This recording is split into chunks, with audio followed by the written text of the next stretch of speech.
From Provo, Utah, this is the Ultimate Final Fantasy Podcast with your hosts, Joseph DeGolier and Caleb Schweiss. This is Ultima Final Fantasy.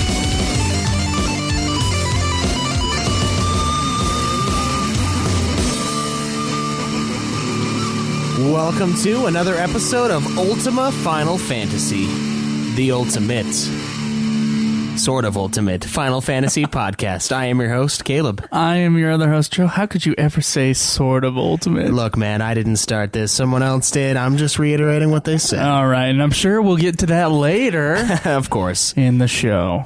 So today we're going to be talking about the Mythic Origins of the Summons again. Haven't done this segment for a little while, and I always enjoy learning about where shit comes from, so It should be a lot of fun. But shit comes from your bum. It does, but first it was food. Let's be clear. But before we get into that, I don't know, where are you in After Years? Well, I have finished Rydia's quest. Wrong podcast there. You're to be all British. So. Oh, okay. Actually, I was like, what Australian. the fuck are you talking about? All right, so you finished off Rydia's. Yeah, I finished off Rydia's quest. I'm only 2 quests deep into the game. I'm having real scheduling problems right now. I'll be honest. And there's an iTunes review later, and we'll. I think we'll also explore that a little bit too. Yeah, I think we can. Yeah. It's just school and work are just not cooperating right now, so the time that I get to play the game is basically in between classes, and so don't cry. So I've been having troubles, but I am enjoying what I've played so far. But I'll definitely try to finish it within the next 2 weeks. All right, yeah, that's the plan as of right now, guys, is to have this one done in the next couple of weeks. Now we know what happens when we rush a game, but this is a little different. This one's not as long, and I don't know, it's easier to follow where we're at in life. It's not a tough game so far. Now I know further on there's been some brutal parts though. And the Rydia stuff was a lot rougher than the Theodore stuff, but yeah, man, it doesn't seem like that tough of a game so far. No, and I mean, there's a lot of it that we just get. I don't know, we've been in a place of ease, I feel, in the last little while with the series. There's been a lot of games that weren't really that tough.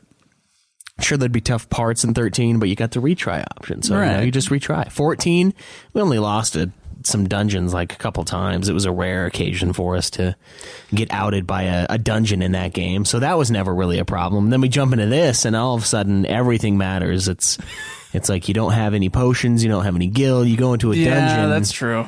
And the game it sets out to destroy you, but that's true. The Rydia stuff was especially tough for the first half because there is no white mage, and I didn't buy potions until way later when I realized my mistake. Yeah, that does make it tough, and so like it was rough. There's a doll character, I guess, and one of their special moves is about 2 out of 3 times she'll cast a cure on the whole party. Yeah, and sometimes she won't. Like that's what I had to spam. Yeah, that's when I found that one. I started using it a lot, but for the most part, it is you heavily rely on items for that quest. Yeah. I just barely finished Edge's Tale, so what is that? All 8?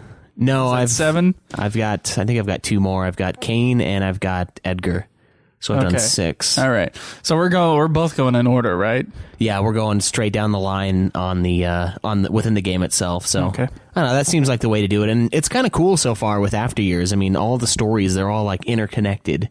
You'll see like a character that you played as and became a frog to go sneak into a secret meeting, and then you'll play as one of the characters in that meeting, and like the little frog guy will show up and like go hide in the wall where you hid. That's cool. Yeah, there's a lot of spots. I haven't gotten to that stuff yet, but that sounds awesome. Yeah, it's all connected, and I think that's a lot of fun. It's kind of, I mean, we've talked about this for a couple weeks now, but it is so odd going from 14 back down to Back down to 4. Back down to basically 4. Like, I know it's a newer game, and a lot of people have talked about it being like a bad fan fiction version of Final Fantasy IV, like a sequel to it. I don't feel that way so far. No, I mean, it does seem like it's playing off of the story very heavily. It really does feel like an old Super NES game. Like, that's what it feels like, and it's refreshing, and it's kind of like, you know, we've had 2 episodes now, just barely. Last week we had the ill-titled Final Fantasy series episode. I did not come up with the title, but I think it's a solid title. I feel like it's a title we could use way further down the road. Well, let's see. And then, of course, we had our season 1 wrap-up, and it's... I don't know. It's just cool seeing, like, the development of Final Fantasy, and then going back and being like, oh, yeah, like, we've been looking at the stuff through the eyes of, like, a mirror that every day we go past, or not a mirror, but a window, that every day we go past that window, it gets foggier and foggier, and the window into our past of playing these games. And this is just clearing it all up. Yeah, this is us like...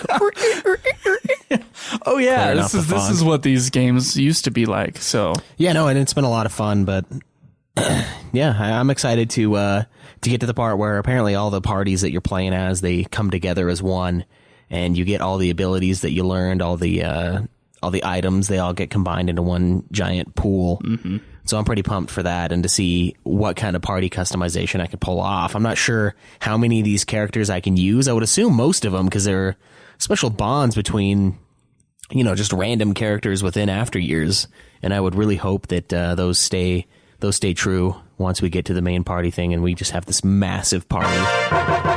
Hey, thanks for following.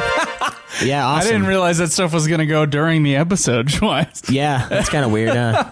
Yeah, it's a little scary.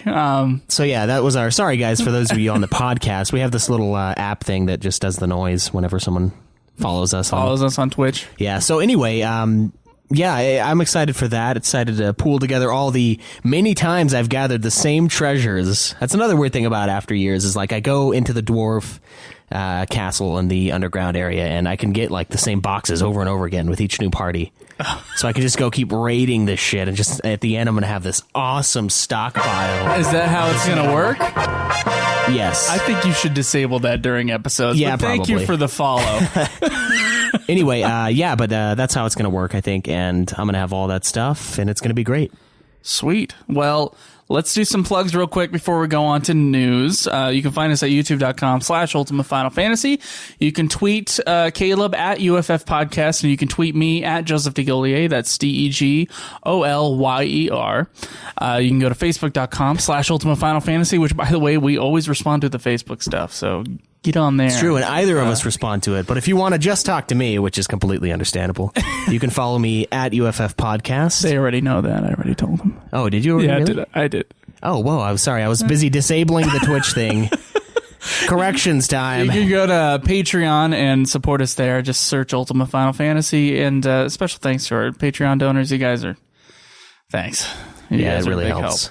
Twitch.tv/Ultimate Final Fantasy, where we stream the episodes live every Saturday. And you can go to our forums, which is kind of our big place to go, ultimatefinalfantasy.com, and just click on the forums tab, and there's lots of things to explore. Oh, yeah, it's been pretty intense now that we've combined our other shows that we do onto that same forum. There's been a lot of activity, so it's a lot of fun. Yeah. A lot of carryover from our listeners, so... the stuff we're interested in happens to be the same stuff that a lot of them are interested in. So, all right. Conversation. So, shall we get to news, Schweiss? Yeah, we got some news. News.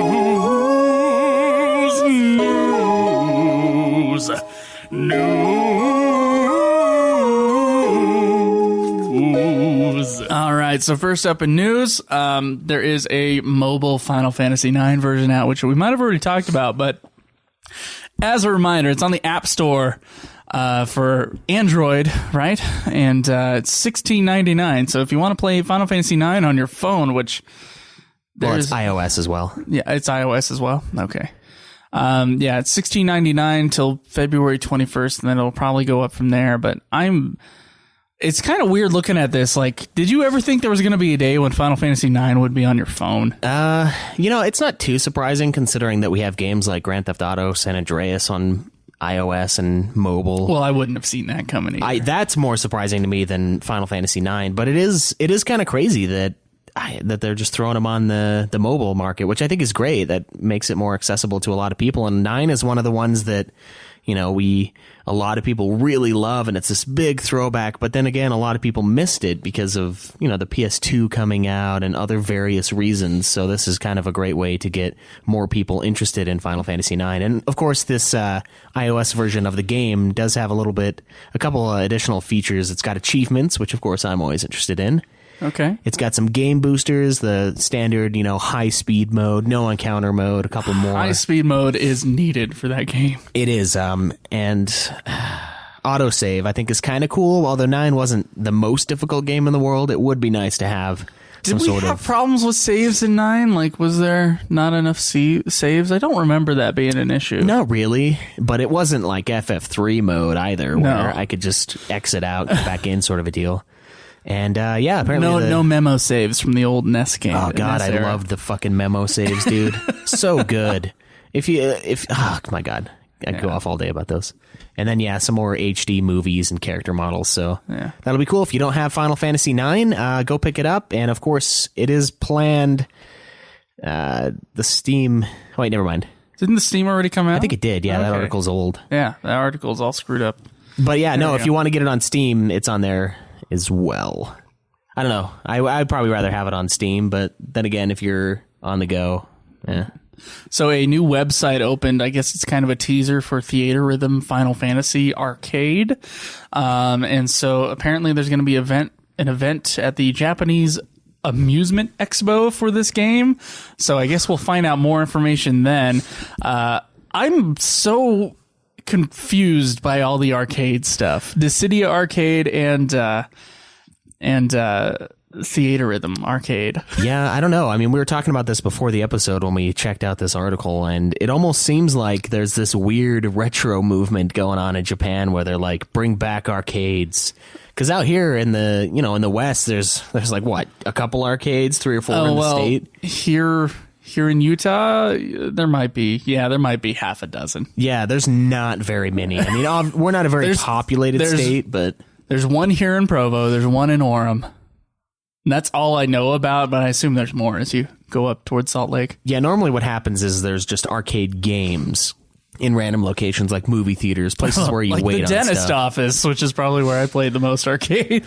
I played some Super NES stuff at my dentist office before. Nice. Yeah, that was always fun. But I don't know. I think it's just some movement that's happening. We're going to have to look into that a little more. Some retro-y sort of thing, I guess. Yeah, going back to the roots. Yeah, if someone knows more information on the new Japanese arcade retro movement, unless I mean, it could be that in Japan, like the 90s never happened in Japan, and so like arcades are still popular. That could be possible, but I wouldn't know anything about that. So yeah, I don't know. If any of you guys have information on that, I'd like to know. From our perspective, it's just strange. Yeah, and another website teaser was also opened up. These guys are just hogging all the URLs, aren't they? So Final Fantasy 15, they've opened an official Japanese language blog for the Final Fantasy 15 development. Apparently, there's only a greeting message on there right now, but if you want, you can click on the next tab there, Schweiss. You can go to, and I kid you not, this is the website as of right now, mypage.member.jp.square-enix.com/18. Well, and enjoy that blog if you know Japanese. Yeah, if you got a good Google Translate on Yeah, there's literally only one post as of right now. World of Final Fantasy, they've added Quistis, so that's kind of cool. If you're gearing up for World of Final Fantasy, when is that supposed to be released? I can't remember. I know it's this year sometime. It's sometime this year. I don't know. It's due for PS4 and Vita. I'm still not sure about it. I'm not sure about the whole... The chubby thing. The chubby. I don't know. You don't think Quistis is hot right there? I think it's kind of freaky. Yeah, it's because of how hot Quistis is to us. That just makes it uncomfortable. And of course, Final Fantasy XIV's The Gears of War, or Gears of Change trailer gives us a preview of patch 3.2. It's like an 8-minute trailer. Yeah, so we're not going to watch the 8-minute trailer, but if you're interested, yeah, there's a new patch for Final Fantasy XIV, and apparently it's got some cool stuff on it. Yeah, that Alexander looked pretty intense. He looks like a scary motherfucker in this game. Yeah, so Schweiss, that's it for news. We do have a we have a, instead of a remix, we have a word from our sponsors, a new podcast from a couple of our listeners called Playing the Home Game. Oh. All right, so if you guys want to check that out, it's Playing the Home Game, and here's the commercial. Playing the Home Game. Time to play the game! We definitely are looking for listener participation. I'm Krenitol, Chocobo Chica, and Solomander. Shinru. I think someone else is lurking here. Very humbling to think that we can reach audience members that just think to themselves, you know what, this week I want to set this goal too. Don't let your dreams be dreams. That's, I think, one of the overarching goals of this entire project. Work it, make it, do it, do it. All right, so real quick correction. Final Fantasy IX is slated for early 2016 on Steam, but it has not yet arrived. Yeah, so it's on there, but it's not on there at the same time. You can just pre-buy it, essentially, at this point. So, Mythic Origins of the Summons, Schweiss. What do you have prepared for us today? All right, so first up, my favorite in Final Fantasy X, or at least one of my favorites, Yojimbo. Woo! It translates directly from Japanese into bodyguard. And, okay. Yeah, as I see, I know Yojimbo from the movie Yojimbo. Like, I know that word from the movie Yojimbo. Yeah. In case any of you guys don't know, I think Yojimbo was it's either 50s or early 60s. Early 60s. Is it early 60s? Okay. I believe so, yeah. It's a Japanese samurai film by Akira Kurosawa. And it's basically, it's not even basically, it's exactly the same movie as A Fistful of Dollars. Yes. So if you know A Fistful of Dollars starring Clint Eastwood, that is Yojimbo. Mm-hmm. Apparently when Sergio Leone wanted to do a Western and base it, quote unquote, on Yojimbo, he ripped off the entire film. There's some legitimate shot by shot. Got sued for it, and, I guess Toho and Akira Kurosawa got quite a bit of money off of the success of A Fistful of Dollars. But the original film, I think, is actually even better. Yojimbo. It stars Toshiro Mifune, and it's just fantastic. And actually, when I see the Yojimbo animation in Final Fantasy X, there's something about it that reminds me of that movie. Of Sanjuro's character. Yeah, and honestly, like, Oran, I think, is typecasted from the character. He is, yeah. Sanjuro, who is the main character of Yojimbo. Yeah, and I don't know, it's pretty awesome. I mean, I don't know, the usage of Bodyguard is a little odd, but I do think it is effective because you do have to purchase Yojimbo's services in Final Fantasy X. You got to pay him That's a good point. quite a bit of money, and then you have to continue paying the guy. While you have him to use his moves. He's got like a 4-move set. So he gouges you. He does. He's a pricey bastard. Diagoro, which is the dog that Yojimbo has with him, will attack during the weakest of the attacks. He's got a Kozuka attack, which is where he throws multiple knives at enemies. And then Wakizashi is the air slicing attack. That one's pretty sweet, but nothing comes close to Zanmato. More information on our Final Fantasy X review about Zanmato. Oh, yes. Lots of Zanmato.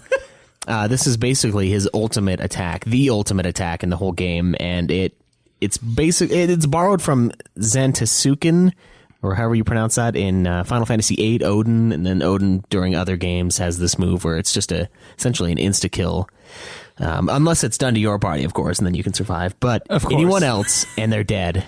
Yes. And it was kind of, to me, when I first saw that it was translated into Bodyguard, it made sense, but at the same time, I was almost thinking like Sentinel, so it was almost like they're honor bound.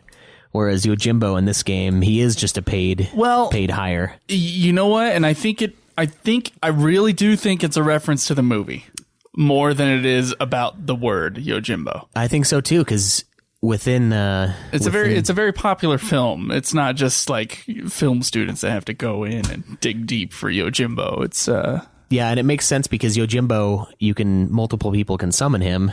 So he is for sale, and in the movie, he's for sale all over the place. He just plays everybody to get the most money possible. Yeah. So I feel like it is a great carryover from the movie to Final Fantasy X. It is, and really, like, Oron's character on top of the Yojimbo summon is the same. He's totally like the Toshiro Mifune kind of archetyped. Like, that's what he's playing. It's crazy. Like, really, guys, if you haven't checked out those movies, I'm sure you can find it at the library or something like that. Like, Yojimbo, like, it's awesome, and it has a lot to do with Final Fantasy X, or 10 has a lot to do with it. Yeah, it really does. Yeah, it's a great one. And I saw it during the movie, and we might have even talked about this on the Final Fantasy X review, or during the game. I mean, as I was like, Oron is you that guy? It. Yeah, it's crazy. It's crazy. It's cool. It's cool though. Good stuff. All right, so the second one I have is Phoenix, which is, as we all know... Thank God for you. Yeah, as we all know, it's a Greek fire creature that is said to rise from its own ashes of death. It's supposed to be around every 500 years that it lives out its lifespan.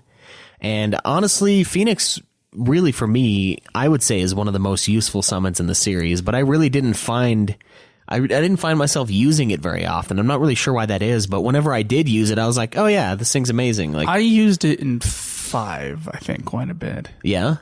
Yeah. I know I used it in 8 at least 2 or 3 times, and in 7, I feel like I don't know, did you ever use it in 8? I thought the animation in 8 was pretty cool. I don't remember using it in 8 on this playthrough, no. Well, we kind of, I had a little bit harder of a time doing the cheap method of playing 8. It was odd at first, so I used him a bit, but I don't know. I feel like the resurrection ability is fucking awesome, and it obviously has a great reference to the legend of the Phoenix. Being reborn from your death. That's pretty obvious, and a lot of people know like what the Phoenix is. I think actually more to do with Harry Potter recently than you think so. Than like people knowing what a Phoenix is. Yeah, I could see that. I mean, it is a very popular book series, but so you didn't. I really haven't used Phoenix in a long time, so. I remember using him in 5. I would use him in 5. I would use Golem in 5. Yeah, Golem was pretty legit. There was other creatures I would use in 5. 5, I used the summons, I think, the most because I wanted to beat the guy with the Bahamut summon. Yeah. I remember. And so I did have full strategies using summons in 5. Actually, you know what? Now that I'm thinking about it, so did I. I pulled out a lot of them to get me those early buffs and those big fights. Yeah, they get you the buffs, and Golem gets you like some attack stuff that like you reflect attacks or something. I can't exactly remember what he does, but I remember using him a lot. It's almost like Protect is what it does. I think. Yeah, okay. He like bounces some of the attack off. But speaking of Golem, that happens to be to be the next one I chose for today. So this one's pretty interesting. It's actually from Jewish mythology. A golem, as we know, is a mud creature that is brought to life when a righteous person. Do we know this? Right. Well, I knew it was a mud creature that is supposed to come to life. I didn't know this part of it though. When a righteous person writes emet on it, which means truth, that is when this golem comes to life. And the most popular golem, which is the one that everyone considers, golem, was created by Rabbi Judah Low in order to defend the Jews of the Prague ghetto from anti-Semitic attacks, mainly from the blood libel, which this is a theory where Jews were accused of kidnapping and murdering Christian children to use their blood as part of their religious rituals during their holidays. It's crazy, but they... where was this is all over Europe. Prague, Germany, stuff like that. But there was this weird cultish thing because they did use animal blood for certain practices, but I don't know, for some reason people thought they were using humans as well, and so the legend goes that he brought to life the Uber Golem in the Prague ghetto. Really? Yeah, that's where this guy this guy hails from. So yeah, it's kind of cool, and I don't know, it is a lot of mythos behind that, but I think it's pretty interesting, and it does fit with how we see Golem in Final Fantasy V. I mean, because he does, when we find him, I think it's interesting because he's getting attacked. He's getting jumped by these creatures, and he's like, hey, help me. So, I mean, maybe that's sort of a callback to the oppression that they were experiencing in the area. And then by helping Golem, by bringing him to life, so to speak, he then helps you against that oppression. So maybe that's some sort of a connection. It might be a little loose, but... It is a little loose, but my mind is blown about this story. I've never, ever heard this. So. Yeah? Yeah. Well, all I knew was that, like I said, that golems were rock creatures, basically. Yeah, that's what I thought. I was like, Golem is some sort of a live rock thing. Yeah. And of course, the Lord of the Rings. Well, yeah. Golem. A little bit different. A little bit different. Of a purpose in life. That's where my mind goes to. Yeah. So, I mean, that guy, I don't really, mostly just 5. I mean, I know he's... yeah, FF5 is useful. I think that's the only one that I can think of that I remember him being in. He must have been in others. Or there's Titan in others, and Titan has a similar I guess Titan look. Is the... Is he the new Golem? No, Titan's got a much different... Titan's more of an attack creature as opposed to a defense. No, he is, and then he's also sort of a Greek-based creature. I mean, so yeah, in this, he is a sort of defensy type. In the legend there with Rabbi Judah Low, he is sort of a defense thing. So that, a defender of the righteous, so to speak. That makes total sense. And then if you want another rock summon in future Final Fantasy games that does a quake attack or something like that, I guess you would choose something like Titan. Maybe someday we'll go into Titan, I guess. Yeah, well, I mean, Titan is one of the... we'll go into it later. I don't want to spoil anything.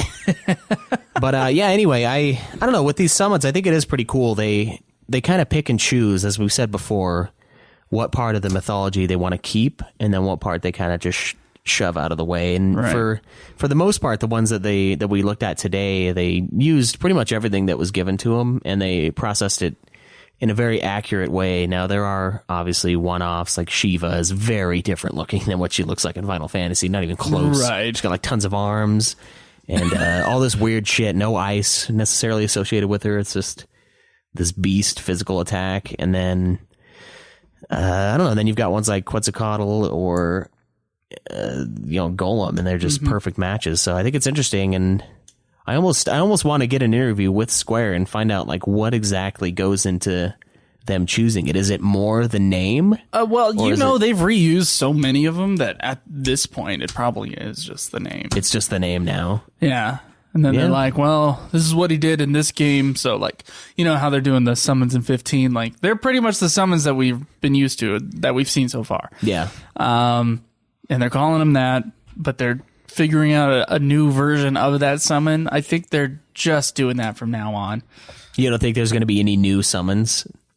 In the early days, it made more sense, but now there's such a rich history of Final Fantasy that, like, I don't know, if they brought in a new summon and then didn't put in other summons. You think people would get upset? Like, maybe they didn't put Bahamut in the next game. Oh, that'd be brutal. Yeah, that would not be okay. And they chose instead to do Enkidu as a summon, right? Oh, that'd be sweet. Like, they just chose a different mythological figure, and we'd be like, well, where's Bahamut? What is this Enkidu guy? Yeah, that's true. And what new element would Enkidu bring? Like, they've covered everything I could think of, but then again, there's probably other things out there. Well, I think it'd be kind of cool if in 15 they brought back some of these crazy, ones like Crusader from FF6, these one-shot summons that we saw for 1 or 2 games and then we just haven't seen again. I think that'd be cool to revisit some of those. And it would appeal to mainstream to some extent, but it would also appeal to the more hardcore fans that remember these ancient summons that were just like one-time things, and maybe make them more useful, make them more memorable, so they do carry on. Did we talk about Gilgamesh in another one of these episodes? I think we mentioned Gilgamesh. Yeah. Did we mention him? Okay. We definitely need to do a full thing on Gilgamesh. A full thing on Gilgamesh, because I've read Gilgamesh pretty recently, so like we could get into that. Yeah, we could, and he's awesome in every Final Fantasy game he shows up in. So yeah. I think that would be a pretty fun section. Mm-hmm. What say we do that next time we go into the Mythic Origins of the summons? All right, we could do that. Okay, let's do that. All right, guys. Well, should we get to some questions? Yeah, let's answer a few of those bad boys. Questions for us. We would like to hear from you. To contact us on Twitter. Get on and ask your questions. We'll answer them in a week. This is the question segment. Ask and you will receive. Yes. All right. So, what's our first question? All right, so the first one up today is from Batman. Leave that one for last. Fuck you. Why'd you even ask me The then? longest answer for that one. All right, fine. This one is the shortest answer. You always do it in the right order when you click the tabs, but then on the most recent tab, you just don't want to click that one extra click. No, I don't. Back to the first It's all tab. about the efficiency of the clicks. Okay. All right, so Shinru asks, thoughts on the scary FF15 Naga monster? Whoa. Careful there. So the Naga / Lamia FF monsters are back and scarier than ever. Do you think you might be scared if you're walking around at night and run into a large group of Naga enemies just in the wilderness that jump out of nowhere to attack you? And what are your thoughts on 15 having some scary horror moments like FF7? I don't know if FF7 really had any horror moments that I could think of. I don't know, it's kind of a scary idea for some of it. I mean, we're looking at this GIF of the Final Fantasy 15 where Noctis is looking up and he sees the Naga, which looks like the Nagas in the other Final Fantasy games. Which it does. It looks. We haven't seen those things for a while. I ran into one in the after years, and there's a bunch of I ran monsters. into a couple in the after years. Yeah, so I don't know. It looks really cool. I think it looks good. Yeah. If they wanted to go for more of a scare appeal, it probably would have been more hidden. Yeah. So when we're looking at the GIF, he's like clearly. It has that sort of horror look where it's he's running around with the single flashlight. It's like Doom 3. Yeah. The single flashlight, and then suddenly there's the Naga monster. I'll be honest though, like all my FF horror experiences have to do with me opening a treasure chest, and it's a monster in a box, which is my favorite. Let me tell you, it's a monster in a box. A monster in a box, girl. Yeah, no, that's the worst, especially Shinru in a box. Let's be clear on that. Okay, FF5, that was fucked up. It looks great, but it does look really cool. I don't remember coming across that in the demo at all. It's probably in the newest update of it. But yeah, it does look interesting. I wonder, I know nighttime has a lot. Nighttime is kind of important in Final Fantasy 15. And so I'm wondering, how much that's going to factor into the game. Into the gameplay. Yeah. I don't know. That'll be cool. It might be something similar to the moon And Nagas phases. are creepy. If you don't know what they are, they're like snake things with a weird kind of Shiva-y heads on them. Yeah. They're freakish, but they're scary. All right, so we have another one here from Minzara. Sounds like a new forum member. Yeah, it's a new name for me. FF compared to other series. This is going to be tough. What I mean by this question is, how does the FF series, in your opinion, hold up to other games? He personally thinks it's the best game series of all time, with FF7, Chrono Trigger, and FF6 being my favorite games of all time. And if it's not your favorite series of all time, what is? Let's talk about it being the greatest series of all time. I don't think that is I don't think that's unfounded.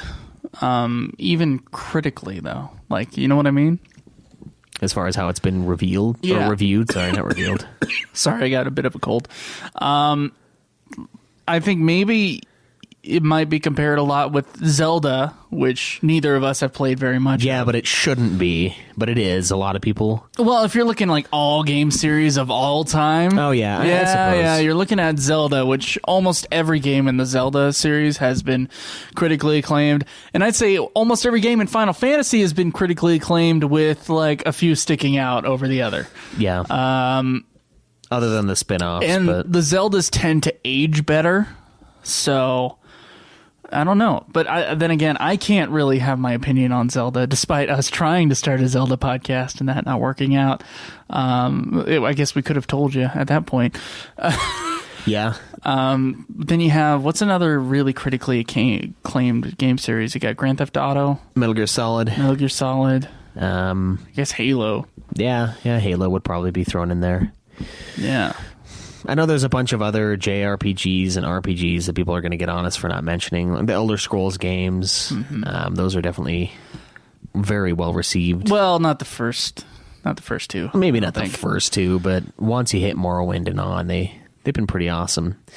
I think Final Fantasy is probably my favorite, and the only one that would come close to that is Metal Gear Solid. And there's only like 5 or 6 games in the main series, but yeah. So how's it even like? How can you even compare? What's another series with 14 main games? Well, I haven't played any. Maybe other Mario ones with that many, at least not the full series. So it's a tough question to answer. But I feel like Metal Gear Solid, each game gets better and better, regardless. Like as far as I've played, it just gets better over time. And Final Fantasy, for the most part, does that, but there are a few trip-ups where it doesn't necessarily improve. It takes a dip, and then it improves. Yeah, I would like to say that with our new podcast that's all video games called Nude Clan, which you can find on iTunes or wherever you get your podcasts at, we will be exploring other game series. Yeah, that's me, Caleb, and then a couple other... Individuals that show up to say a few words here and there. We will be going through more stuff, and I think at that point I'd be able to truly answer this question a little bit more. But what do other people have to say on this? All right, so Shinru says the FF series is in my top 5 favorite game series. Chocobo Chica. Oh, Shinru, thank you for the news. I forgot to thank him for the news earlier. Yeah, as always, thank you, man. Chocobo Chica says Final Fantasy is my favorite series. Some of my others would be Fallout, Gears of War, Katamari Damacy. That's a series? I thought there was just the one game. There's like 3 or 4 at the very least. Right. GTA, Dynasty Warriors, Batman, Bioshock, Spyro, Tomb Raider. Bioshock's another great one too that we've talked about before. I've only ever played the first Bioshock, and I enjoyed it thoroughly. Oh, you'd love the third one for sure. Gabrant says Final Fantasy is also his favorite. I mean, this is a Final Fantasy podcast. So yeah, it's going to be a little bit skewed. A lot of our listeners are going to like Final Fantasy is going to be their favorite thing. And he does, like us, he has a hard time comparing it to non-RPG series. He's a huge fan of GTA, and I don't know. He's got a lot of good stuff on here, but mostly Final Fantasy, as expected. And another one, the Suikoden series. I don't even know how to pronounce that. Suikoden. Those ones we've been hearing a lot of talk about. People really wanting us to play. And I've never even seen a game cover of one of these. I think I have, but I don't remember it being very cheap. So I was like, fuck that. Yeah. So yeah, he says that is one that contests with the second one in that series is one that he says contests with FF6 and 7. Okay. So that's some pretty high praise coming from a Final Fantasy forum, and his favorite series being Final Fantasy. Baintram says the Souls series, so like Demon Souls, Dark Souls, Bloodborne. Yeah, if you want to get fucking rocked every 5 seconds. And he's going to second the Bioshock series as also being like fantastic. Other masterpiece series, I guess. All right. Yeah, so. The only one I would complain about in that is probably the second one. It gets repetitive gameplay wise, but it does improve the the combat system. So, all right. So I do want to take a second to thank the new members. There's a lot of new members to the forum this week. Have you noticed that? Yeah, it's been pretty awesome. A lot of new people. Like, I know it's kind of a jungle out there, but just start some subjects and respond, and you'll make some friends. So be on there. It's good stuff. Indeed it is. And speaking of new forum members, we do have another one. Oh, that's why I said that, because I saw, there's a new forum member here. All right, so they say the series is tough to compare to the rest of gaming. Stepper icon? Yeah, Stepper icon. And I don't know, they said it used to be a trendsetter, but as of late it's kind of fallen into a lull, especially in the main series. And I think it tries to set trends still. Yeah, but I kind of see where it's coming from. Like after 13, what other games came out that were really similar to 13? Like I can't really think of any any that were. That was when the big, wide open adventure RPGs like Skyrim and Oblivion and stuff like that were getting massive, and that was becoming the appeal. Mm-hmm. So I don't know. Maybe there is some backbone to that. Yeah, it's an interesting concept. Yeah. Someone said the Tales of series. Are we having problems with the website right now? I don't. Yeah, it's definitely not my internet. Okay. All right. So Taku Manzuki. Takumazuki. Takumazuki. Woo.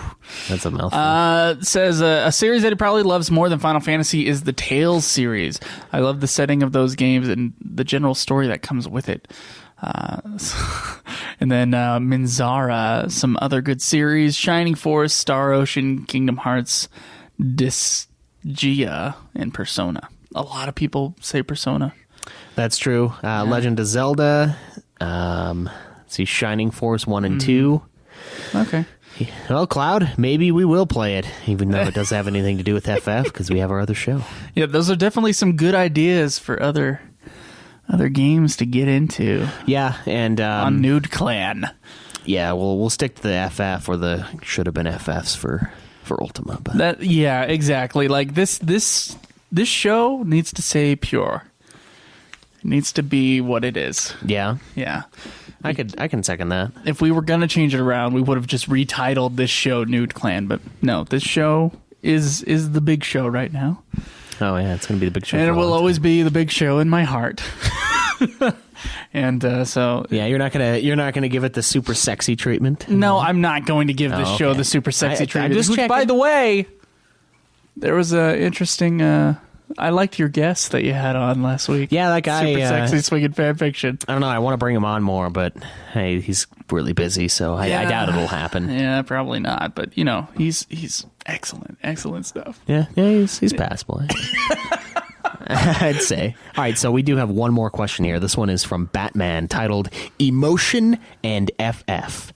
I was wondering what you guys' thoughts are in regards to the effect your emotions have on how you view a Final Fantasy game. I like what he says here. I just want to point that out before you read it. All right. For example, someone might play FF8 and never really feel a connection to the story or characters, but if you take the same person and now give them a major crush on a high school sweetheart and have them play the same FF8 game... Her name was Paige. The story and characters may now strike a significant emotional chord and therefore have a much stronger impact.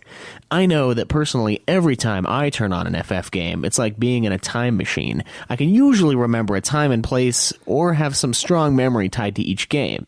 The games that tend to not rank highly on my list of favorite FF games are ones that I don't really have an emotional connection with.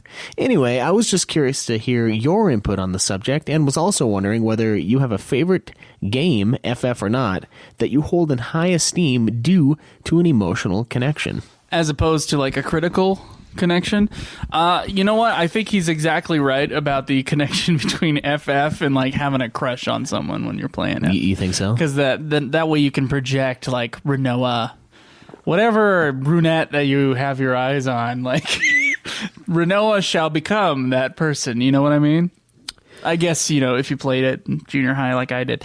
So I played it when I was in school. So I completely agree with what he's saying there. I completely agree with that. And I think I had a very similar experience to what he had. Is that why your FF8 love is so nostalgic based, do you think? Is because of that?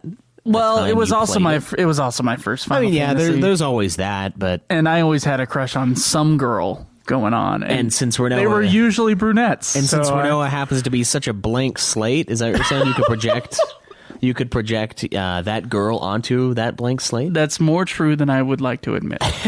Yeah, it is, because if you think about it, if you have a strong character with very strong ideals and a strong personality, you can't project anybody onto it, which is why the protagonists in these games are oftentimes not necessarily weak characters, but they're generic in a way that you could be that character. So I actually think the stronger Final Fantasies aren't generic. No, I agree with you. I think the ones that have... But that is something that they do. They do, and yes. try to do. And I think 8, yeah, exactly. You're about to say it's a big example of that. It is, and that's not a bad thing. I'm not saying it's a bad thing. It is when you're if you were to go through and play the game, not having any of those experiences, knowing who you are as a person, it's less, you can project less of yourself onto the game, less of the girl you're after or the whatever you're after onto the game. But I do think there is value in having it set up that way, because then you do have that emotional connection. You're like, I understand what's happening. I wouldn't react like Squall is, but I understand the situation because I've experienced it. I have this longing for this girl or whatever, but hopefully you don't treat her like Squall does and just ignore her for 90% of the game. Oh, I did not. Okay, see, but was Paige Renoa? Was she the same person in your eyes? Is it like a similar... I probably projected my feelings of someone onto Renoa, and I think at that time it probably was Paige. In fact, I still have a crush on Paige. I don't know where she is. Like, I would like to know where she is. Well, damn. I would like, hey Paige, what are you doing? How's life treating you? Yeah, and I can see that. And with the nostalgia, I feel like, I don't know, with the first FF games we always have a big connection to, because it's our first entry into this amazing series, but also our first played upon release FF games, I feel like have a lot of power in how we feel about the series as a whole as well. And I feel like that might be, I don't know, they're two very different things. And with 13 being your first, one that you bought right when it came out. This is right. like I was a fan of Final Fantasy, and I decided to buy that game right as soon as it came out, like you're saying. Exactly. There is a certain connection there as well. You're right. But it's a very different setup, though. All the characters in there are very strong. They're very...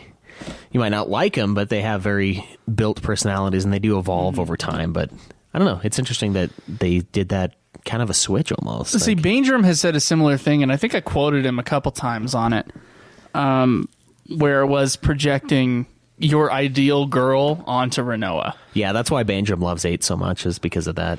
Yeah, and exactly. I think Batman has a good point here. Like, really, like, looking back, that's however you see Renoa is probably... I would say the same thing for Eris as well. Yeah, she doesn't... Eris has more of a personality than Renoa, but it is kind of a similar sort of a... passive kind of... Yeah. I don't know, Renoa's not quite so passive. She does do some things that she wants to, but Aerith... It's like, you wouldn't project someone else onto Tifa. No, it's not. It doesn't work that way. Because Tifa is Tifa, whether or not she is exploited in her own way, she has character. Yeah, that's true. And I think Eris, and I know that's going against a lot of people there, and I think Eris and Renoa, because they are blank slates, as a male player, especially a young male player, you could easily project whoever's taking your fancy at the moment onto that character. Would you feel that way about Yuna and FF10? No, for most of the game, that way about Yuna and FF10. For some of the game, you can kind of see until you find out exactly what she's doing. Yuna, I think she's the hero of FF10. Well, she is the protagonist, as we've talked about. I think she's very... No, I think Yuna does have character. You think so? Yeah, I think so. See, I found myself projecting... She's subdued, but I don't project upon Yuna myself. You don't think so? Maybe it's just because I was interested in a girl that looks oddly similar to Yuna. Maybe that's why I did that at the time. But see, it's all about like brunette love. It is, man. Those brunettes have got it going on. All right, let's see what everybody else says. Yeah, that's a very good point. So I enjoyed that question. But do you have a? Let's see. What was the other part of the question? Oh, emotional. What? Like, how does emotional connection apply to your enjoyment of FF game? This time around, it hasn't really applied as much. Is it because you're in like an emotionless state? Or is it just you're not experiencing the same sort of I'm not drive? experiencing the game in the same way. And it's also, I mean, FF8 is, it's a teen-rated game. It's supposed to be, it's meant to be played by that audience. So I feel like, I don't know. Most of these games are. Yeah, for the most part. That might have something to do with it. But that also could be why. Oh, yeah, fuck. That's good. right, so Shinra says, I've gotten emotional at just about every main series FF game. Not surprised. So he thinks it plays a big part in how he views the games overall. Yeah, I agree. I think, 10 affecting me emotionally at the end of 10, I think probably makes me rate 10 way higher. Yeah, 10 really pulls on the heartstrings at the end. Yeah.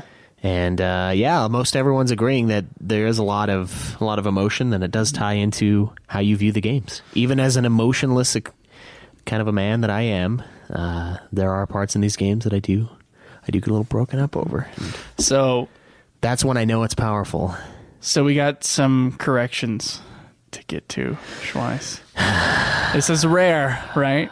This is rare. Actually, it's not rare that we're wrong. It's rare that we acknowledge. It's rare that people correct us.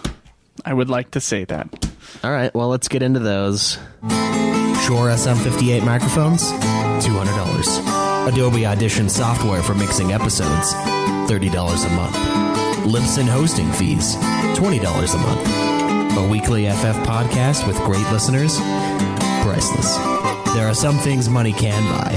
For every other nitpicking motherfucker on the planet, there's the correction segment. All right, so this correction was submitted by How dare we? Pixel Edged. On this week's episode, you were thinking to play...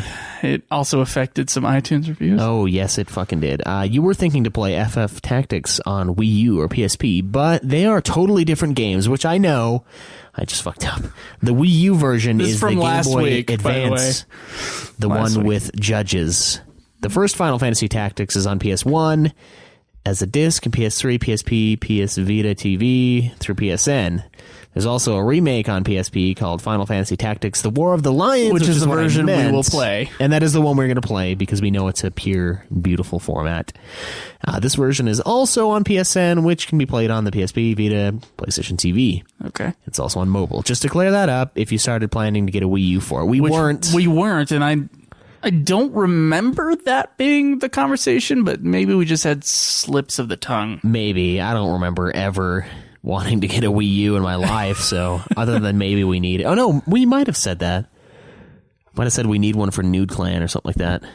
Yeah, we need a Wii U for Nude Clan. Not necessarily for this, but fuck it. No, unless they put a Final Fantasy game only on Wii U, which I will murder Square if they do that. But yeah, thanks for the correction. I didn't realize what we were talking about. So I guess what we said was that I guess what we sounded like we were trying to say was that we were going to get a Wii U to play Tactics on. Yeah. Okay. Well, not going to happen, but thank you for letting us know. Thanks for the corrections. By the way, there is a section, like someone said, like a new segment could be Ultimate Corrections, and I'm like, we have a corrections part of the forum. We do, yeah. So that we can talk about it on the show. It's just no one utilizes it, so... Thanks for utilizing it. Yeah, thanks a lot. That's really good. We don't want to be wrong, but we are human, and we don't write down the episodes before we have a discussion. Sometimes we do some research to, like, when we talk about a certain segment, like you did research today about Mythic Origins of the Summons, but then we have a conversation, and because it's a conversation and it's not a fucking dictionary, we will sometimes get things wrong, but we are willing to correct them. You just have to tell us if we did get it wrong. Yeah, and I mean, it's always good to know. And it's usually on accident. I don't think it's usually on purpose. But well, I would hope we're not just like the Fusoya Tella mix-up. Come on. Come on. That's not viable to you? As a correction... They're two different characters, two different games. It's a slip up, and they're both old men characters. Old men in games that are right next to each other on the series. Yeah, that's true. I don't know. This might be coming from someone that played 4 when it came out, and then 5 when it came out 10 million years later on PS1. No, who knows? Maybe that's why it's easier. Anyway, thanks for the correction. What's next? iTunes. Yeah, we do have a few reviews. Let's get into those. This is going to be fun. Okay.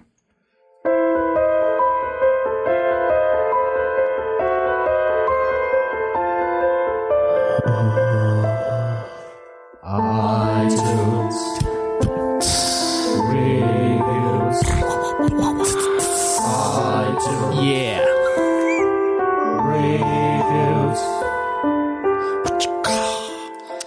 All right, so you better you ready to get rocked here? Well, let's save the good one for last, shall Okay. we? All right. All right, I'll Someone who, by the way, gave us the correction, gave us a very nice review. So thank you. Oh, that's the same person? Yeah. Oh, well, thank you. Yeah, Pixel Edge. But first, let's get into our... is this US or UK? UK. These are the UK. UK reviews. All right, so this says an Ultima Final Fantasy podcast review. This is a 3-star review from Final Fantasy fan number 17. Solid podcast and relatively enjoyable. Unfortunately, the claim that it is the ultimate Final Fantasy podcast implies an element of expertise, which is unfortunately false. Ooh. I want to get into this, but Okay. I'll wait. They know many things and have put many hours into most of the games and a lot of work into the podcast, which is heavily to their credit. However, they are far from experts on the subject and often get mixed up. This is especially evident when it comes to FF9, Oh, God. which they rushed through and didn't fairly review. Okay. I think we did rank it 4th. That's pretty high. Is that fair? The review episode, though. Yeah, the review is a little shabby, but I think we had shabbier ones, like 1, 2, and 3, I think are much shabbier reviews than FF9's. Maybe. Whatever. Okay. They all but totally overlook the game for many questions on the series and sometimes simply get details wrong. This fact, unfortunately, leads to an unfair and skewed review of the whole series. Nevertheless, despite their success also being partly down to a lack of competition, they are entertaining and easy to listen to, therefore a worthwhile podcast to listen to for any Final Fantasy fans, as long as they take their reviews with a pinch of salt. Okay. Well, we are going to take this with a pinch of salt. Okay. I mean, you do bring some good points. We did rush through FF9, and we do get mixed up occasionally. But there's a lot of shit out there, so... I'm not going to get too right. butthurt about saying that we do get mixed up, because we do, and... This game series has 40-something games in it, and we have now played and beaten 14.5 of the games. I would call Interlude the 0.5. Okay. Or maybe a 0.1. But, look, like, we call ourselves the Ultimate Final Fantasy Podcast because there's no other podcast that has come out yet that will... ever go into the series as detailed as we will. Yeah, even if we fuck or up, that we have. even with 9, even with the black sheep that 9 is on our And we've reviews. revisited so many things about 9. There's 2 episodes about 9 that came out about Necron and the Necron theory. Yeah. Those are extra Final Fantasy 9 stuff. But I will accept that. Yeah. I accept the criticism. I do think we are the ultimate Final Fantasy podcast. And we generally try to stick to games that we've known about, like that. Yeah, it's when we have a good knowledge of, that we've already played through on the series. That's why we're not having special episodes about FF Tactics, because neither of us have played FF Tactics enough. Yeah, no, and obviously we had that slip enough. up about what was on what. Okay, I'll just calm down. All right, well, I agree. Thank you for the review. No, I think that's a great review. I mean, there are times where we do slip up. I'll take criticism. And I think we deserve to be criticized for it. And I've always felt that after the FF9 episode, I was disappointed in what we did with that episode. I was, right after we did it. I was like, geez, dude. After the first half got done, I was like, dude, I don't know about this. Like, it just feels off. And now we're finally getting some I think shit it is for a more detailed review on FF9 than anything else on the internet. Yeah, I don't know about that. Audio. Except maybe a fucking Let's Play. Yeah. I don't know. I don't know if I'd go that far. But anyway, thank you for the review. Find one. We really do appreciate the critical aspects of it. We always want to improve, so. Yeah, there's issues with FF9, and we've already apologized for the FF9 review. Yeah. And, well, like we were going to talk about today, about us rushing through shit, right? Yeah. So someone posted that they hope that Nude Clan didn't get in the way of this podcast. Well, that was a review, but. Yeah, was that a review? Yeah, we'll get to it when we get there. So- But first, I'm going to read the second review from the UK. No. Come on. Do the other bad review first. I want to end. Do the other bad review first? Yeah, let's do the other bad review. Actually, that wasn't a bad review. That was these guys are entertaining enough to listen to, but sometimes they slip up. So I'll take it. I'll take it fairly. And I sound like such a fuck when I'm talking about this. So. Yeah. All right. So this one is a 2-star review from the U.S. This one's from Ryan Payne. He really brings the pain with this. I have listened to the podcast for a while now and keep coming back because I really want to enjoy it.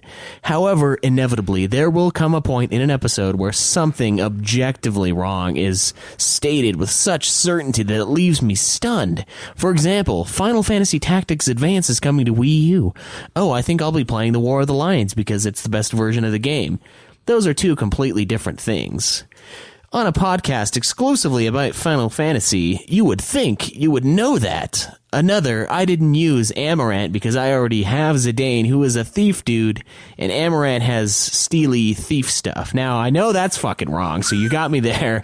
Amaranth has no... I don't remember this. I said it. Amaranth has no steely thief stuff. He was a monk that beat people up with his fists. Your chat tried to correct you, but I was mostly ignored. It was mostly ignored. You really need to level up in Final Fantasy IX. That game can easily be beaten at a low level, because the reality is that you gain most of your strength through your equipment. Level 1 Ozma fighting is something that is doable. The FF11 stuff bothered me a bit, because you guys didn't even really scratch the surface of what that game is. Or was, but I can forgive that because the format of the show and the fact that the game is very different now to what it once was. I personally would have left the MMOs out, but I can understand why you included them. I will continue to try to listen through the episodes, and I'm hoping I can make it through them because you do have some interesting points and perspectives. Okay, thank you for that. Yeah, there is a corrections place in the forums, and I would ask that you put the corrections down so that we could talk about them on the next episode. No, please do. We don't want to like shut out any sort of fuck ups that we do. And these corrections the corrections area of the forum have always been there. Yes. And people just, I think I remember one other time that they've used them. Yeah. And you know what? I don't even know with the Wii U thing if we even really mixed it up. I was just thinking at that time of wondering which version of Tactics you were going to play. I don't even know if it's connected. But even if it was, it is us talking about a game we haven't gotten to yet. And I'll take blame for that, and definitely for the Amaranth thing. There's no reason. I didn't use the fucking guy, but he's definitely not a thief. And we haven't played through 9. You're totally right. That was the first time I played through it. I've only played through 9 twice, and I gotta say that I've never explored other shit with 9. And this podcast it's a retrospective-y type thing, and I'm not going to replay Final Fantasy 9 16 times to figure out exactly how to use the equipment. And I mean you got a good point with 11. We did barely scratch the surface, but we didn't want to be a Final Fantasy 11 podcast. We want to be a Final Fantasy podcast, so I'm glad you didn't dock us for that. So it has to be within the context of the series as a whole. Yeah, and I was on the bandwagon in our opinion, not doing the MMOs myself, but I'm glad I gave into that, and we at least went through the main story. So yeah, thanks for the review. Hopefully you keep trying, and maybe one day we'll meet the expectation that is set forth. There's some Nobuo Uematsu episodes that are being planned. That hope to God we don't say one fucking thing wrong that time, and then we can have the peer episode that they deserve. All right, just teasing a little bit. It'll be like a couple months, but all right. Still. I'm pretty pumped for that. All right, so we got a couple 5 stars. Oh, thank God. Thank you, guys. Thanks for helping out the average. In fact, this is what I encourage. A good star rating.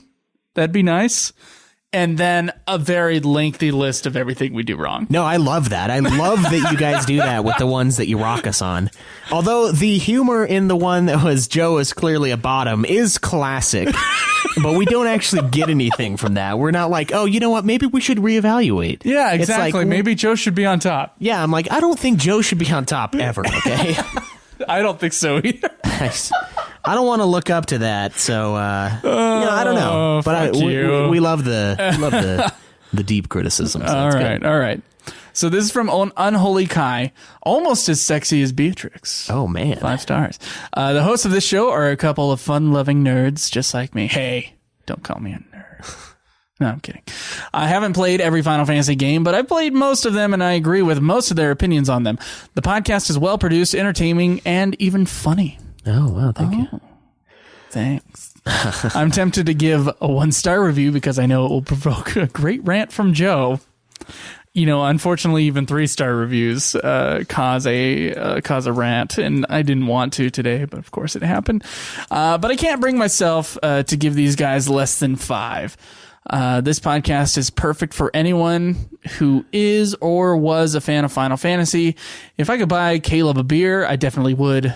Great work, guys. Where's my beer? Keep it up. You're not alcoholic enough for the beer. No, I guess not.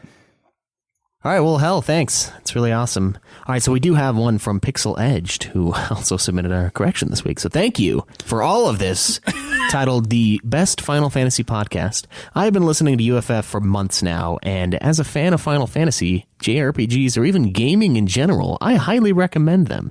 They have gone through all the main series Final Fantasy games with extensive review episodes, and while they complete the next game, they have in between episodes that are just entertaining. And they're not done. Never. As the time of writing, never done. As the time of writing this review, they have started to review all of the spin-offs and sequel Final Fantasy games too. Just the sequels, right? Yeah, right now. But very true. We will get to those. As a review, it would only be fair to point out flaws as well as the above positives. But the hosts, Joe and Caleb, are very motivated and always evolving in ways to better their product. You can easily tell by listening to the first few episodes and the latest in comparison. If you do like their style of podcasting, they also have other shows too. They're constantly updated an active website and forum. They stream on Twitch and have a YouTube channel too. Enjoy the grind, Caleb. 5 stars out of 5. Review by Pixel Edged on the UFF forum. There you go. And I guess it wasn't a review. Okay. Well, no, I think it was something on the forum. So someone was concerned about Ultima taking a back seat to Nude Clan, which is something that we've probably caused by saying that we want Nude Clan to be like the big show. What we mean by that is that it's video games. It's a very broad subject. For Ultima Final Fantasy, we want to keep pristine. We want to keep Final Fantasy or should have been or could have been in spin-offs. Whereas Nude Clan, we have a wide range of games we can play. We have the entirety of games. Right, and because of that... we have games, period. Yeah, Nude Clan can be an eternal show. Right, so the idea is that Nude Clan just is our podcast. And so that means that, like, if we want to sell advertising or something, it goes on Nude Clan. It doesn't go here on Ultima Final Fantasy, which is supported by Patreon supporters. Yes. And I don't want to put advertisements on here unless, like... there's like a lot of zeros or something. there's a keeping this show small and pure is kind of cool. But Nude Clan is the commercial thing. Like, this is Schindler's List and Nude Clan is Jurassic Park, and it's 1993 and we're Spielberg. Okay. That's big praise coming from me. Wow. Okay, do you get what I mean, though, right? No, I understand, and I wouldn't be too worried about it. I mean, honestly, I don't want to lose any sort of dedication to Ultima Final Fantasy, and I feel like it's just as strong as it was on day one, and maybe even stronger. I think it's much stronger than it was on day one. And I think we do have moments when we go up and down in quality, usually based on the game that we're playing at the time. Like through the Final Fantasy 14 time, I think that was kind of a rough time for the podcast, I'll be honest. Yeah. Because what we were talking about may not have appealed to every Final Fantasy player, because we were talking about Final Fantasy 14 so much. But at the same time, I think the Final Fantasy 14 people were probably satiated by that. Yeah. Yeah, don't be concerned. This is still our main show, obviously. It's the one that everyone listens to, and it's the one that we put countless hours of work into. And here's how we make sure that this podcast always is the highest quality that we can do. We record this podcast first.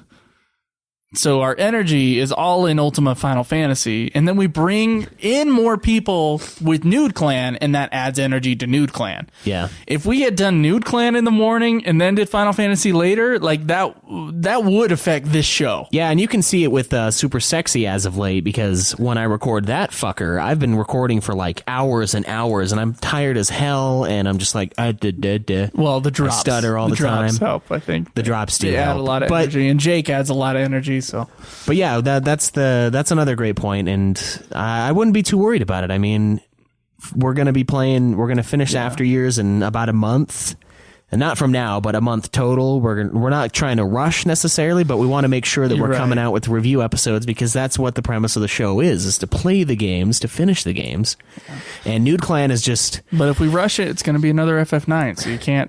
Yeah, we don't want to rush it too much. I mean, if we had a review a week, that'd be nuts. But we do want to get those episodes out, because that is the premise of the show. The premise isn't the mythic origins of the summons. Those are a lot of fun to learn about, but those are more supplemental to the review episodes. Yeah, I get that. And I don't know. I think they're almost as important. I think especially the spotlights. Don't sweat it, because this is just Joe and I.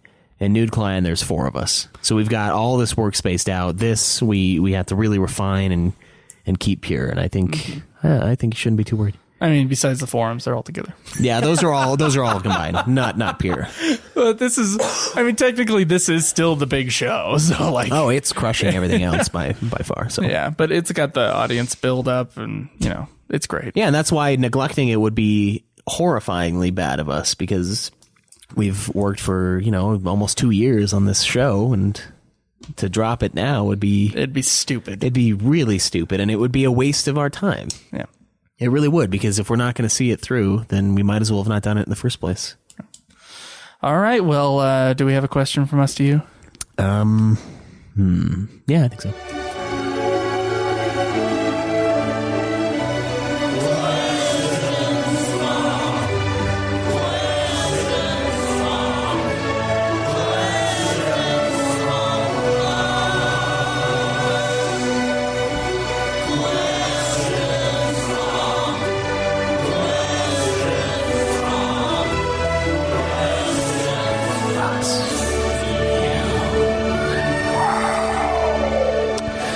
All right, so last week we asked the very debated and very detailed question of how should we rank the sequels in regards to the series as a whole. Joe's option was rank them with all the Final Fantasy games, have this bullshit list that goes on forever and ever, and mine was rank them only with other sequels. Let's see what everybody said.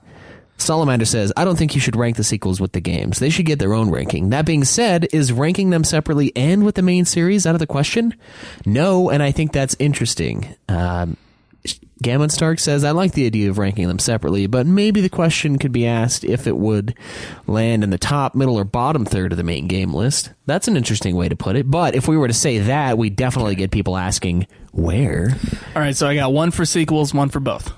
Yes, Shinru for both. Okay. Do first a sequel prequel ranking, and then do the main game ranking with the added sequel prequel title in it, and that I really like. So we do the main game ranking like at the end of the season? Yeah, that's the pure thing, and then we rank the series of games within the series. So we'd rank 4 with 4 of the After Years, and 4 against 13 with 13-2, 13-3. Okay. Now, this would still be a separate ranking, but it would be a ranking of all the conglomerates within. Ranks.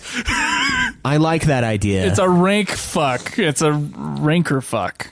So Fruff says, I vote option 3. If we're going to do a podcast, if he was going to do a podcast, I would play the spin-off games and give a review and opinion on them, but would not put them in any sort of ranking. The only thing you would do is mention a spin-off game, would put a rank of the top 5. He wouldn't. Yeah. He wouldn't rank. Okay, I'm going to not. So he wants to do top 5 Final Fantasy games. So like if Tactics made it into the top 5, we'd put it up there. Okay. Let's see. Gabrant. That's a no, Fruff, but yeah. Gabrant says he agrees with Shinru. He'll probably do both types. He's mentioned this before, and this is how he views it.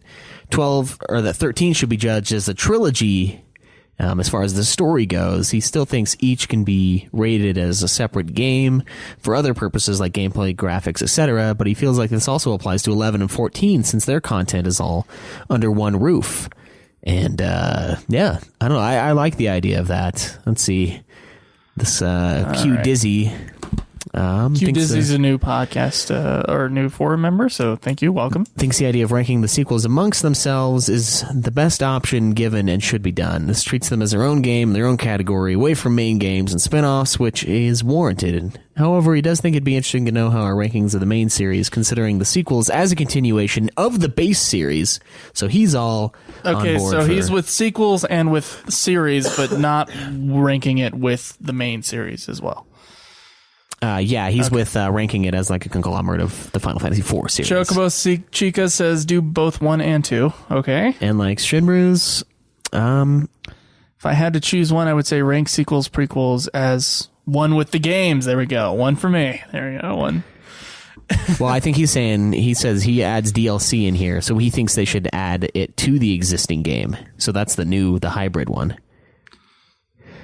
Cloud says he votes option 1. Option 2 is flawed in his opinion. Blah, blah, blah. Just because the sequels vary so much in quality, some of them really are better than main series games like FF Tactics. So that's otherwise known as FF Tactics War of the Lions. Thank you. Option 1 is me, right?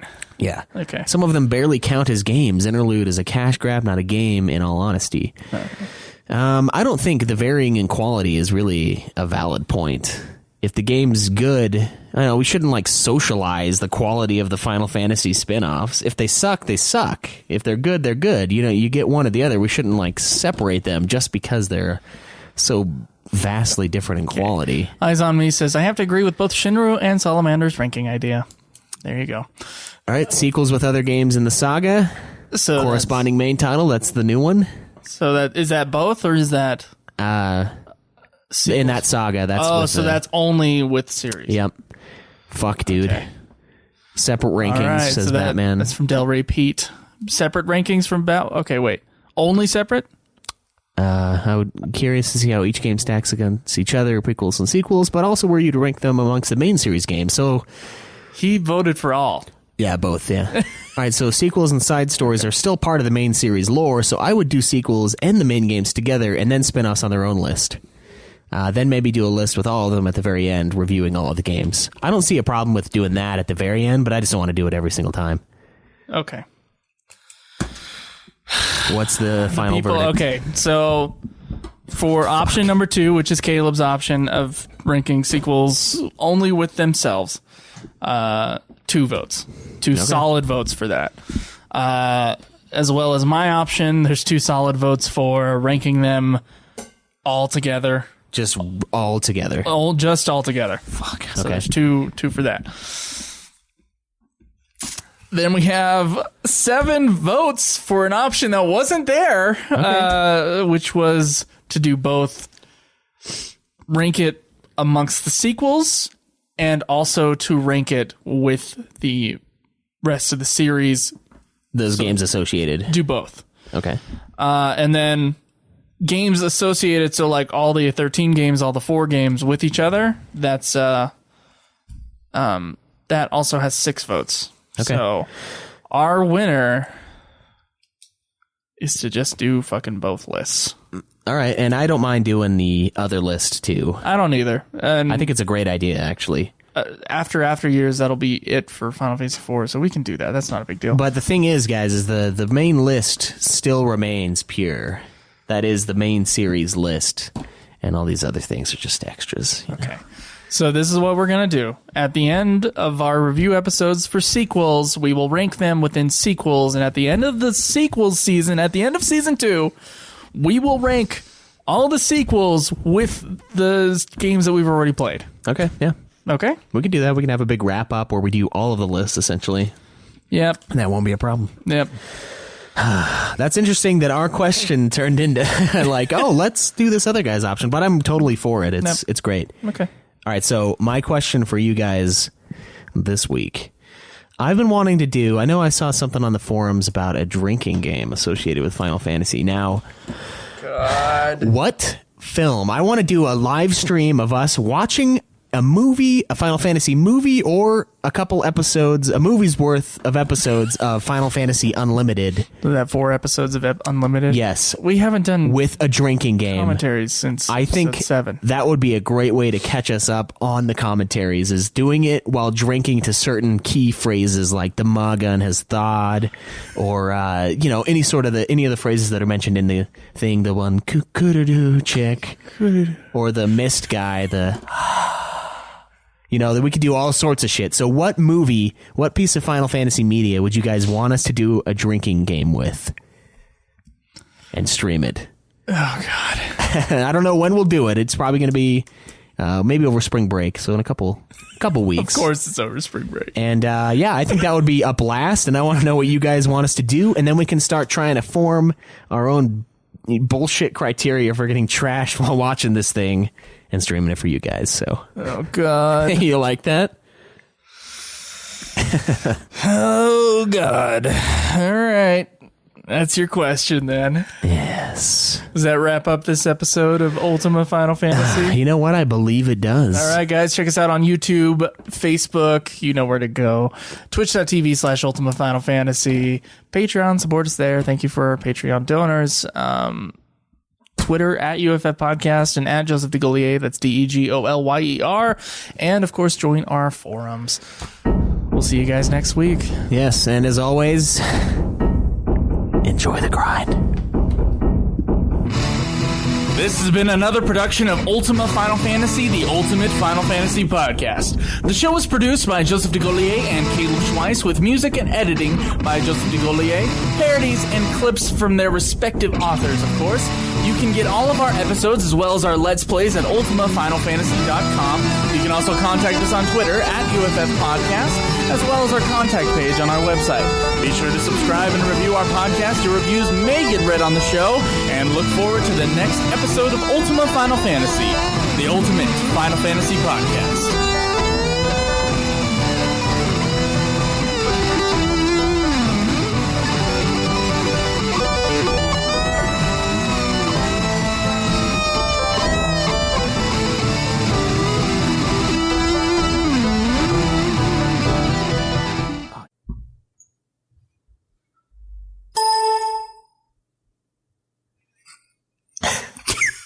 Okay, let's restart it.